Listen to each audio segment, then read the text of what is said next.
નમસ્કાર દર્શક મિત્રો, આપ જોઈ રહ્યા છો ન્યૂઝ પોઈન્ટ ચેનલ। મુખ્ય સમાચાર જોતા પહેલા નજર કરીએ આજની હેડલાઇન્સ પર।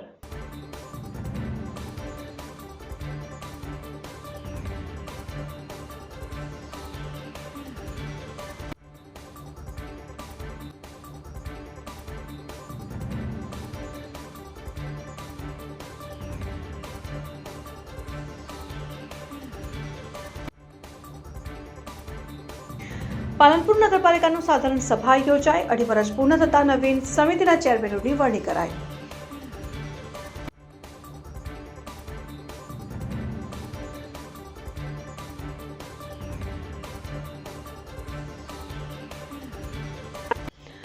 પાલનપુર નગરપાલિકામાં ચેરમેનોની વરણીઓ કર્યા બાદ ભાજપના નગરસેવકોમાં વિરોધનો વંટોળ। ભાજપના નગરસેવકો ગાંધીનગર કમલમ પહોંચ્યા।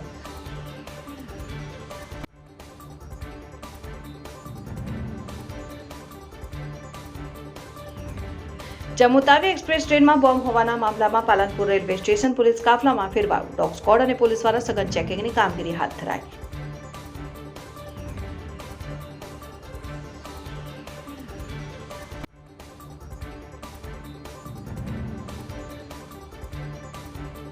દિયોદર ખાતે 31 ડિસેમ્બરના નવીન રેલવે બ્રિજનું લોકાર્પણ કરાશે। લોકાર્પણ પહેલા કલેક્ટર દ્વારા બ્રિજનું નિરીક્ષણ કરાયું।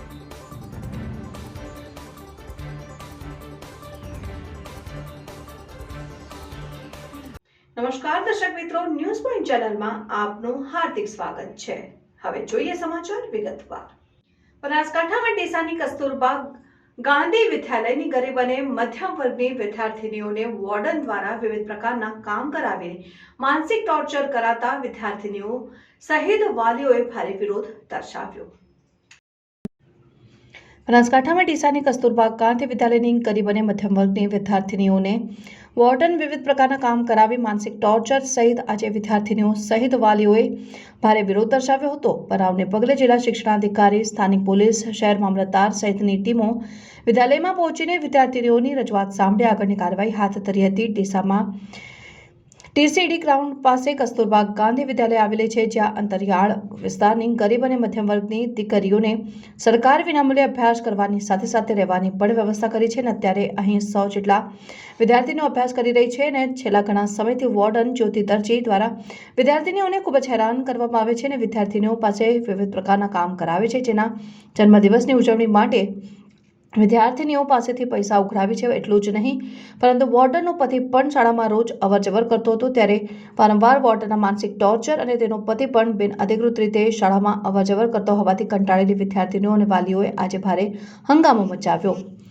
વોર્ડન છેલ્લા ઘણા સમયથી ગરીબ અને મધ્યમ પરિવારમાંથી આવતી વિદ્યાર્થીનીઓને હેરાન કરતા વિદ્યાર્થીનીઓ ખૂબ જ પડી ભાંગી હતી અને ધ્રુસકે રડવા લાગી હતી। અસહ્ય ત્રાસથી કંટાળેલી વિદ્યાર્થીનીઓ વિદ્યાલયના પ્રાંગણમાં જ ધરણા ઉપર બેસી ગઈ હતી અને જ્યાં સુધી વોર્ડનની બદલી નહીં કરે ત્યાં સુધી તેની સામે કાર્યવાહી ન થાય ત્યાં સુધી અભ્યાસ ન કરવાની ચીમકી ઉચ્ચારી હતી। આ બનાવ અંગે વાલીઓએ જિલ્લા કલેક્ટરને જાણ કરતા જ જિલ્લા શિક્ષણાધિકારી, સ્થાનિક પોલીસ, શહેર મામલતદાર સહિતની ટીમો તાત્કાલિક વિદ્યાલય ખાતે પહોંચી હતી અને સતત 2 કલાક સુધી એક પછી એક વિદ્યાર્થીનીઓ અને વાલીઓની રજૂઆત સાંભળી હતી। ત્યારબાદ આ બાબતને ગંભીરતાથી લઈ જિલ્લા શિક્ષણાધિકારીએ તરત જ વોર્ડનને રજા ઉપર ઉતારી દઈને તેની સામે કાર્યવાહી કરવાની ખાતરી આપતા મામલો થાળે પડ્યો હતો।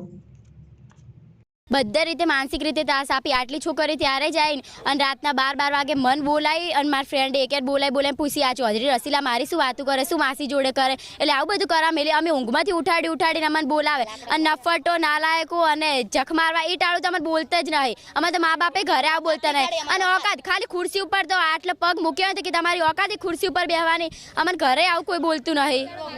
અને રાતના 12 વાગે આ ચૌધરી રસીલા રહીને બોલાવીને દીવા ઉપડાવી કે માસી તમે શું વાતું કરો હો, પૈસા માંગી અમાર જોડે। દિનેશભાઈ છે અને અમારે મેમ બહુ ત્રાસ આપે છે, માનસિક ત્રાસ આપે છે અને તે 12 વાગ્યા સુધી ઉઠાડીને 12 1 વાગે 2 વાગ્યા સુધી ઉઠાડીને અમે બોલે છે અને ગમે તે શબ્દ બોલે છે, માનસિક ત્રાસ આપે છે, ખાવાનું ઓછું આપે છે। માસીને અમે રોધવા આપતા જ નહીં, મેનુ પ્રમાણે ખાવા રોધતા જ નહીં, ખાવાનું તો ઓછું જ મળે છે। ગમે ત્યારે હું લાઈનમાં હું છેલ્લે હોઉં છું તો મને એક જ રોટલી મળે છે, વધારે કોઈ દિવસ મેમ આપતા જ નહીં કે મેનુ બનાવતા જ નહીં વધારે માટે।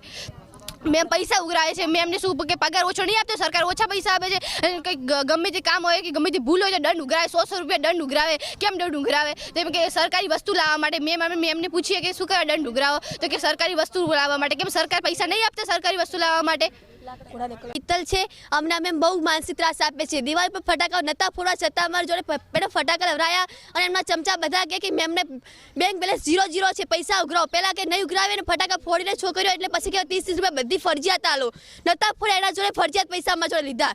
અને કહેશે ઘોડાને કલર કાર્ડ ચડ્યો એટલે કહેશે તમે તમારા પૈસાથી કલર લાવી અને કરો બધાને ઘોડાને. અને નહીં કરો, કેમ નહીં કરો કે તમે બગાડ્યા ઘોડા. અને કહેશે લાઇટ ફિટિંગ કરાવ્યું છે અને લાઇટ ફિટિંગ એક કરાવતા નથી ને કહેશે આગળ સરકારમાં બિલું મૂકે છે. સુકરની ઈચ્છા છે કે અમારી મેમ નથી જોઈતા અને નથી જોઈતા. મેમ અહીંયા સામે એક અહીંયા રહેવા તૈયાર નથી. અમે એક અંદર નહીં જઈએ. મેમ જો નહીં જઈશ અમે એક અંદર નહીં જવાના. અમારે ઘર જતા રહીશું. અમારે કોઈને ભણવું નથી, ચાલશે. અમારા મા બાપ અમને ભણવા માટે મૂક્યા છે, યાર દંડ ઉઘરાવવા માટે નથી મૂક્યા. અમારે ગરીબ છે ત્યારે મારા બાપ ભણવા મૂક્યા છે એટલે. અને તમારા જોડે પૈસા ઉઘરાવે છે દરરોજ. મારું નામ ચૌધરી મિત્તલ. ભાભર ખાતે ગુજરાત ક્ષત્રિય મહાએકતા સંમેલનની મીટિંગ યોજાઈ. ગુજરાત ક્ષત્રિય સભા દ્વારા માંડલ તાલુકાના વિઠલાપુર ગામે આગામી તારીખ 7મી જાન્યુઆરી 2024ના રવિવારે ક્ષત્રિય મહાએકતા સંમેલન યોજાયું. તેના અનુસંધાને સંમેલનના મુખ્ય આયોજક ગુજરાત ક્ષત્રિય મહાસભાના અધ્યક્ષ કરણસિંહ ચાવડા ગુજરાતના ગામે ગામ ક્ષત્રિય મહાએકતા સંમેલનમાં બહોળી સંખ્યામાં ઉપસ્થિત રહેવા આમંત્રણ આપવા માટે તેમની ટીમ સાથે ફરી રહ્યા છે અને તેમનો ટાર્ગેટ 1 લાખ ક્ષત્રિયો એકઠા કરી સમાજને અસર કરતા સામાજિક મુદ્દાઓ, રાજકીય અને આર્થિક મુદ્દાઓની ચર્ચા કરવા આયોજન કરવામાં આવ્યું છે અને પત્રિકા વિતરણ કરવામાં આવ્યું. આ સંમેલનમાં ઉપસ્થિત રહેવા માટે ભાભરમાં પ્રવીણસિંહ રાઠોડના ફાર્મ હાઉસ ખાતે મીટિંગનું આયોજન કરાયું હતું, જેમાં કરણસિંહજી ચાવડાનું સૌપ્રથમ શાલ ઉડાડી સ્વાગત સન્માન કરવામાં આવ્યું અને મુખ્ય કાર્યકર્તાઓ હાજર રહ્યા હતા. કરણસિંહ ચાવડાએ વિસ્તૃત માહિતી આપીને મોટી સંખ્યામાં ક્ષત્રિય મહાએકતા સંમેલનમાં ઉપસ્થિત રહેવા હાંકલ કરી હતી.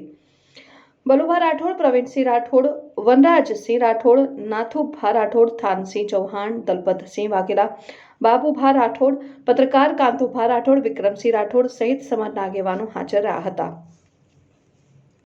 ઓકે, મારું નામ કરણસિંહ ચાવડા, ગુજરાત ક્ષત્રિય સભાનો પ્રમુખ છું. આગામી 7 જાન્યુઆરી 2024ના રોજ મેસ્કોટ કંપનીનું મેદાન, ઉકરડી, વિઠલાપુર, તાલુકો માંડલ, જિલ્લો અમદાવાદ ખાતે 1 લાખ ક્ષત્રિયોનું વિશાળ અધિવેશન યોજાવા જઈ રહ્યો છે. એના ભાગરૂપે આજે ભાઈ વનરાજસિંહજી અને પ્રવીણસિંહજી અને બધા જે આગેવાનો આપણા છે, ભૂપતસિંહને બધા, એમની સાથે આ તમામ આગેવાનોને રૂબરૂમાં આમંત્રણ આપવા માટે ભાભર ખાતે આવેલો છું. 2 દિવસથી મારો બનાસકાંઠાનો પ્રવાસ છે. ગઈકાલે દાતા હતો, ત્યારબાદ પાલનપુર, એ પછી પાંથાવાડા, અત્યારે ભાભર આવ્યો છું, પછી વડા જવાનો છું. એટલે મારા બનાસકાંઠા જિલ્લાના તમામ ક્ષત્રિય આગેવાનો, તમામ ક્ષત્રિય ભાઈ બહેનોને નમ્રતાથી નિવેદન કરું છું કે જ્યારે ક્ષત્રિય સમાજ એના પ્રશ્નો માટે એક મહાકુંભનું આયોજન કરવા જઈ રહ્યો હોય ત્યારે એક ક્ષત્રિય તરીકે આપની પણ ફરજ બને છે કે આ યજ્ઞમાં હાજરી રૂપી આપની એક આહુતિ એ જરૂર પડશે એવી અપીલ કરું છું. અને આપ સૌ મોટી સંખ્યામાં એ દિવસે પધારશો એવું આપને નિમંત્રણ પાઠવું છું. જય સોમનાથ. લાકડી ગામથી 3 કિલોમીટર દૂર કેળા હનુમાન દાદાનું એક અનોખું મંદિર આવેલું છે. ધુણસોલ ગામના સરપંચના ભાણેજ જમીન માપણી કરીને ગુણસોલ ગામથી કેળા હનુમાનજીના દર્શન કર્યા. લાકડી ગામથી 3 કિલોમીટર દૂર કેળા હનુમાન દાદાનું એક અનોખું મંદિર આવેલું છે. આજે ધુણસોલ ગામના સરપંચના ભાણેજે જમીન માપણી કરીને ધુણસોલ ગામથી કેલા હનુમાનજીના દર્શન કર્યા. આ મંદિરે દર શનિવારે મોટી સંખ્યામાં શ્રદ્ધાળુઓ આસ્થા સાથે આવે છે અને જેના કારણે શનિવારે અહીં મેળા જેવું વાતાવરણ જોવા મળે છે. આ મંદિર ભક્તોનું આસ્થાનું કેન્દ્ર છે. અહીં હનુમાન દાદાને છેલ્લા 50 થી 60 વર્ષોથી ભક્તો દ્વારા શ્રીફળને વધેર્યા વગર ચડાવવાની પ્રથા છે, જેના લીધે લાખોની સંખ્યામાં શ્રીફળ એકઠા થઈ ગયા છે. આ શ્રીફળ ઉપર જ હનુમાનજી બિરાજમાન છે. દિવસે ને દિવસે આ શ્રીફળનો પર્વત વધતો જ જઈ રહ્યો છે. ધુણસોલથી પગપાળી યાત્રા કેળા હનુમાન દાદાએ લીધા છે. અમારો ભણેજ ખવડાઈ ગયો હતો, એના માટે મનતા કરેલી હતી. પછી અમારા ભણેજ 2 મહિને અમને મળી ગયો પાછો, એના માટેની મનતા હતી. મનતા પૂર્ણ કરવા માટે અમે આ પગપાળી મનતા એવી કરેલી હતી. મનતા લાગી દાદાએ તે 3 વાગે નીકળ્યા હતા. આજે હવે આ 2 કિલોમીટર ઉડ્યું છે એટલે હવે આવી ગયા હતા આખરે. કાંકરેજ તાલુકાના ખીમાણા શિહોરી હાઈવે રોડ ઉપર ચેખલા પાસે કેમિકલ ભરેલ ટેન્કર પલટી ખાતા લોકોએ કેમિકલની લૂંટ ચલાવી. પ્રાપ્ત વિગતો અનુસાર ગાંધીધામ અને રાજસ્થાન તરફ ટેન્કર નંબર RJ 47GA0264 સાબુનું કેમિકલ ભરીને જતું હતું ત્યારે ચેખલા પાસે અચાનક ડ્રાઈવરે સ્ટીયરિંગ પરનું કાબુ ગુમાવતા ટેન્કર પલટી ખાઈ ગયું હતું ને હવે આવા સંજોગોમાં અવરજવર કરતા ટ્રેલર ટેન્કર પલટી ખાવાના બનાવ સતત વધી રહ્યા છે. જોકે નેશનલ હાઈવે ઓથોરિટી દ્વારા રોડ ઉપર રખડતા ઢોરોનો ત્રાસ વધી રહ્યો છે, પરંતુ નેશનલ હાઈવે ઓથોરિટીના પેટનું પાણી હાલતું નથી ને આવા અકસ્માતો સર્જાય છે. હવે એક સાબુ જેવું કેમિકલ ભરેલ ટેન્કર પલટી ખાઈ જતા ચેખલા પાસે અફરાતફરીનો માહોલ સર્જાયો, જેમાં સૌથી અગત્યની બાબત વિશે વાત કરીએ તો વ્હીલ આગળ અલગ થઈ ગયા હતા અને જેમાં ડ્રાઈવર અને કંડક્ટરને સામાન્ય ઇજાઓ પહોંચી હતી અને મોટી દુર્ઘટના થતાં અટકી ગઈ હતી. જેમાં શિહોરી પોલીસે ઘટના સ્થળે પહોંચીને વધુ તપાસ હાથ ધરી હતી. ત્યારે અવારનવાર તેલ ભરેલ ટેન્કર કે કેમિકલ ભરેલ ટેન્કર પલટી ખાતા લોકો દ્વારા લૂંટ કરવામાં આવે છે અને હવે ન કરે નારાયણ કોઈક દિવસ એસિડ કે જ્વલંત પ્રવાહી ભરેલ ટેન્કર પલટી ખાઈ જશે તો મોટી સંખ્યામાં જાનહાનિ થાય તો નવાય નહીં. એટલે હવે નેશનલ હાઈવે ઓથોરિટી અને પોલીસને આ અંગે સતર્કતા દાખવી જરૂરી છે, અન્યથા પસ્તાવાનો વખત આવે તો નવાય નહીં. ડીસા લાલચાલીના તેલ મિનારા વિસ્તારમાં ખુલ્લી ગટરમાં 2 દિવસથી પડેલી ગાયને હિન્દુ યુવા સંગઠનના યુવાનોએ બહાર કાઢી, પરંતુ ગાયનું મોત નીપજ્યું. ડીસા લાલચાલીના તેરમી નારા વિસ્તારમાં ખુલ્લી ગટરમાં 2 દિવસથી પડેલી ગાયને હિન્દુ યુવા સંગઠનના યુવકોએ બહાર કાઢી ગાયનું મોત નીપજ્યું. કહેવાય છે કે ગાય હિન્દુ ધર્મની માતા છે અને ગાય માતાના શરીરમાં 33 કરોડ દેવતાઓનો વાસ છે, પરંતુ ગુજરાતમાં હિન્દુત્વની સરકાર હોવા છતાં ગાય માતાની હાલત દયનીય બની રહી છે. સરકારના પ્રતિનિધિઓ ગાય માતાને માત્ર ફોટા સેશન કરાવવા માટે ઉપયોગ કરતા હોય તેવું દેખાઈ રહ્યું છે. હિન્દુ ધર્મની ગાય માતાને આજે કચરાપેટીમાં ખોરાક શોધવા માટે મજબૂર બની રહી છે અને ખોરાકની શોધમાં ગાય માતા ખુલ્લી ગટરમાં પડવાથી મોત નીપજી રહી છે. ત્યારે આવો જ એક બનાવ ડીસા શહેરમાં બનવા પામ્યો હતો, જેમાં ડીસા શહેરના લાલચાલી વિસ્તારમાં આવેલ તેરમી નાળા વિસ્તારમાં ખુલ્લી ગટરના નાળામાં પડી જવાથી ગાયનું મોત નીપજ્યું હતું.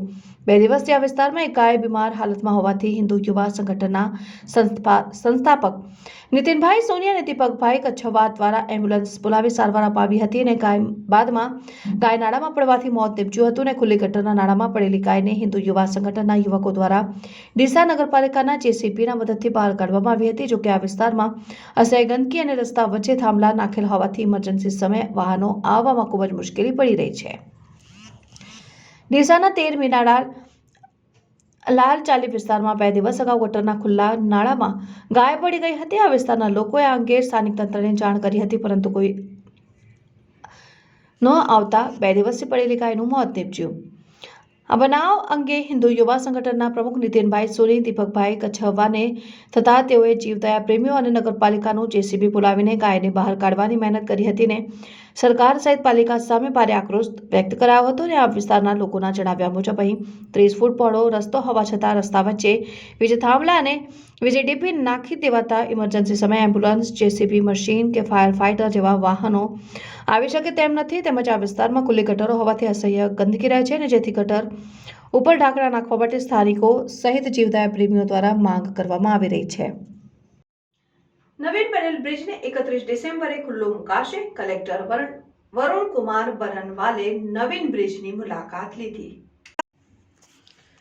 દિયોદરમાં નવીન બનેલ બ્રિજને 31 ડિસેમ્બરે ખુલ્લો મુકાશે. કલેક્ટર વરુણ કુમાર બરનવાલે નવીન બ્રિજની મુલાકાત લીધી. દિયોદર શહેરમાં સર્જાતી ટ્રાફિકની સમસ્યાને લઈને નવીન રેલવે ઓવરબ્રિજ બનાવવામાં આવે છે, જે રેલવે ઓવરબ્રિજનું આગામી 31 ડિસેમ્બરના દિવસે વિધાનસભાના અધ્યક્ષ શંકર ચૌધરી, રાજ્ય સરકાર મંત્રી બળવંતસિંહ રાજપૂત, સાંસદ પરબત પટેલની હાજરીમાં લોકાર્પણ કરવામાં આવનાર છે અને 33 કરોડના ખર્ચે નિર્માણ પામનાર આ રેલવે ઓવરબ્રિજના લોકાર્પણ પૂર્વે બનાસકાંઠા જિલ્લા કલેક્ટર વરુણ બરનવાલ દિયોદર ખાતે આવી પહોંચ્યા હતા અને નવીન બનેલા રેલવે ઓવરબ્રિજનું નિરીક્ષણ કર્યું હતું અને દિયોદર શહેરમાં નવીન રેલવે ઓવરબ્રિજના ઉદ્ઘાટનથી વાહન ચાલકોને ટ્રાફિકથી છુટકારો મળશે. ઓવરબ્રિજ છે એનું પરમ દિવસે માનનીય વિધાનસભાના અધ્યક્ષશ્રી અને બનાસકાંઠા જિલ્લાના પ્રભારી મંત્રી શ્રી પ્રવીણસિંહ રાજપૂત સાહેબ બંનેના સંયુક્ત હાજરીમાં પરમ દિવસે આ કાર્યક્રમ બ્રિજનું ઉદ્ઘાટન થવાનું છે. પાલનપુર તાલુકાના રતનપુર ખાતે જીવન પર્વની ઉજવણીના ભાગરૂપે ભાગવત સપ્તાહ જ્ઞાન યજ્ઞનું આયોજન કરાયું. પાલનપુર તાલુકાના રતનપુર ખાતે બનાસ ડેરીના પૂર્વ ચેરમેન પ્રદીપભાઈ ભાટોડના જીવન પર્વની ઉજવણી અંતર્ગત 7 દિવસીય ભાગવત સપ્તાહ જ્ઞાન યજ્ઞનું આયોજન કરાયું. તાતાના પૂર્વ ધારાસભ્ય વસંત ભટોડના પરિવાર દ્વારા તેમના માતૃશ્રી રાજીભા અને પિતાશ્રી પરથી બાપાના જીવન પર્વની ઉજવણી પ્રસંગે સપ્તાહ જ્ઞાનનું આયોજન કરાયું હતું, જેમાં તારીખ 1 જાન્યુઆરી 2024 સોમવારથી લઈને તારીખ 7 જાન્યુઆરી 2024 રવિવાર સુધી જ્ઞાન સપ્તાહ ચાલશે અને આ ભાગવત સપ્તાહમાં પૂજ્ય આચાર્ય રણછોડભાઈ સંગીતમય શૈલીથી ભાગવત કથાનું રસપાન કરાવશે, જેમાં સમસ્ત ચૌધરી પરિવાર રતનપુર ગામ દ્વારા બનાસકાંઠા જિલ્લાવાસીઓને આ ભાગવત સપ્તાહ જ્ઞાનનું યજ્ઞમાં પધારવા માટે આહવાન કરવામાં આવ્યું. પાલનપુર નગરપાલિકામાં સમિતિઓના ચેરમેનોની વરણી કર્યા બાદ ભાજપના નગરસેવકોમાં નારાજગી ફેલાઈ. પાલનપુરમાં ભાજપ શાસિત નગરપાલિકામાં 2.5 વર્ષની ટર્મ પૂર્ણ થતાં ગતરોજ સાધારણ સભા યોજાઈ અને આ સાધારણ સભામાં વિવિધ 20 જેટલી સમિતિઓના ચેરમેનોની વરણી કરવામાં આવી. જોકે મહત્વની વાત કરવામાં આવે તો પાલનપુર શહેરના વોર્ડ નંબર 9 માંથી જો મહત્વની ગણાતી 3 સમિતિઓના ચેરમેનની વરણી કરવામાં આવી, ત્યારે ભાજપ શાસિત નગરપાલિકામાં વિવિધ સમિતિઓની રચના કરાયા બાદ વિરોધનો વંટોળ ફૂંકાયો હોય તેવું લાગી રહ્યું છે. આધારભૂત સૂત્રોના જણાવ્યા અનુસાર પાલનપુર નગરપાલિકા ખાતે વિવિધ સમિતિઓના ચેરમેનોની વરણી કર્યા બાદ નારાજ નગરસેવકો દ્વારા આજરોજ પાલનપુરમાં હાઈવે વિસ્તારમાં એક બેઠક યોજી હતી અને ત્યારબાદ ગાંધીનગર ખાતે રજૂઆત કરવા માટે ગયા હોવાનું સામે આવ્યું હતું. ત્યારે પાલનપુર નગરપાલિકામાં ભાજપના જ નગરસેવકોમાં નારાજગી થતા વિરોધનો વંટોળ ફૂંકાયો. અમદાવાદથી ઉપડેલી જમ્મુ તાવી એક્સપ્રેસ ટ્રેનમાં બોમ્બ હોવાનું કંટ્રોલ રૂમને મેસેજ મળતા મહેસાણા અને પાલનપુરમાં પોલીસ તંત્ર હરકતમાં આવ્યું. પાલનપુર રેલવે સ્ટેશન ખાતે પોલીસ કાફલો ખડકી દેવામાં આવ્યો હતો અને પાલનપુર પૂર્વ પોલીસ અને રેલવે પોલીસ દ્વારા રેલવે સ્ટેશન ખાતે સઘન પાર્કિંગની કામગીરી હાથ ધરાઈ. ડોગ સ્ક્વોડ દ્વારા પણ વિવિધ સ્થળોએ ચેકિંગની કામગીરી હાથ ધરાઈ. સમગ્ર ઘટનાની વાત કરીએ તો અમદાવાદથી જમ્મુ તાવી એક્સપ્રેસ ટ્રેન ઉપડી હતી અને ત્યારબાદ રેલવે કંટ્રોલ રૂમમાં મેસેજ મળેલો કે આ ટ્રેનમાં બોમ્બ છે, જેના પગલે રેલવે પોલીસ મહેસાણા અને બનાસકાંઠા પોલીસ એલર્ટ મોડમાં જોવા મળી અને પોલીસ રેલવે સ્ટેશન ખાતે પોલીસ કાફલો ખડકી દેવામાં આવ્યો. જોકે મહેસાણા ખાતે ટ્રેનની ચેકિંગ કામગીરી દરમિયાન આવતા એક બિનવારસી બેગ મળી આવી હતી અને પોલીસ દ્વારા બેગની તપાસ કરવામાં આવી. જોકે સમગ્ર મામલામાં ઊંઝા ખાતેથી પોલીસ દ્વારા એક શખ્સની અટકાયત કરાઈ. મહેસાણા પોલીસ દ્વારા જણાવ્યા મુજબ પ્રાથમિક પૂછતાછમાં અમદાવાદથી જમ્મુ તાવી એક્સપ્રેસમાં મુસાફરી કરવા માટે પ્લેટફોર્મ ખાતે ઊભો હતો અને પોતાનો સામાન ટ્રેનમાં મૂકીને પ્લેટફોર્મ ઉપર આજુબાજુ જોતા ટ્રેન ત્યાંથી નીકળી ગઈ હતી અને ત્યારબાદ આ શખ્સ દ્વારા ટ્રેન પકડવા માટે કંટ્રોલ રૂમમાં ખોટો ફોન કરીને ટ્રેનમાં બોમ્બ હોવાનું જણાવ્યું હતું. જોકે મહેસાણા ખાતે પોલીસ દ્વારા દાખવીને ઊંઝા ખાતેથી આ શખ્સને અટકાયત કરીને વધુ પૂછપરછ હાથ ધરવામાં આવી છે. જ્યારે ટ્રેનમાં બોમ્બ હોવાના સમાચાર મળતા બનાસકાંઠા પોલીસ પણ એલર્ટ થઈ ગઈ હતી અને પૂર્વ પોલીસ અને રેલવે પોલીસ દ્વારા પાલનપુર રેલવે સ્ટેશન ખાતે સઘન ચેકિંગની કામગીરી હાથ ધરાઈ. ત્યારે મહેસાણાના ઊંઝા ખાતેથી અશોક ઝડપાઈ જતા રેલવે પોલીસ અને પાલનપુર પૂર્વ પોલીસે હાશકારો અનુભવ્યો. કેવી રીતે પકડી લેવામાં આવ્યો છે? આજે જમ્મુ તવી ટ્રેન જે અમદાવાદથી અહીંયા પહોંચેલી હતી મહેસાણા, એમાં એક મેસેજ વાયરલ થયેલો હતો કે કોઈ વિસ્ફોટક પદાર્થ ટ્રેનમાં છે અને એને ટ્રેનને આકસ્મિક રીતે ચેકિંગ કરવાની છે. આ મેસેજ કંટ્રોલને મળ્યા, રેલવે પોલીસના બધા તંત્ર એક્ટિવેટ થયા અને એને ચેકિંગ ચાલુ કરી. સાથે સાથ મહેસાણા પોલીસની LCB SOGની ટીમની બધા ટીમ અને BDDS ટીમ સાથે આપણે ડોગ સ્ક્વોડ સાથે અહીંયા પહોંચી ગઈ હતી. એના પછી બધા ટ્રેનની ચેકિંગ ચાલુ કરવામાં આવેલી, જેમાં બધી ટ્રેનની ચોક્કસ રીતે ચેકિંગ થઈ બધા ડોગ સ્ક્વોડ અને BDDS સ્ક્વોડ દ્વારા, જેમાં કોઈ વાંધોજનક વસ્તુ મળેલી નથી. એના પછી એક ડબ્બામાંથી એક બેગ જેના કોઈ વાલી વારીસ હતા નહીં, એ બેગ કબજા કરવામાં આવેલા.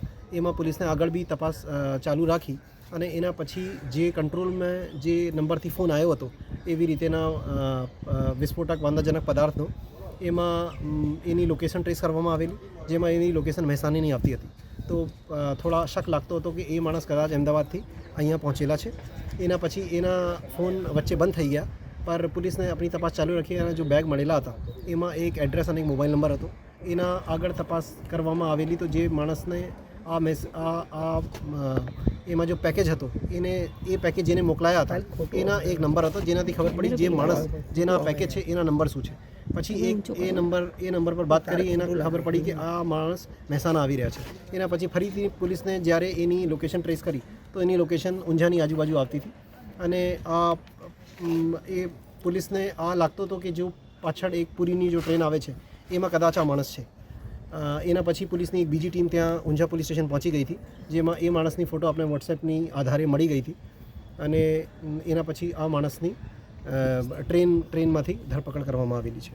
ત્યારે આવું કૃત્ય કેમ કર્યું હતું સર, કારણ શું? આ માણસ જો સામે આવ્યા છે અત્યાર સુધી આમાં વધુ પૂછપરછ અત્યારે બાકી છે.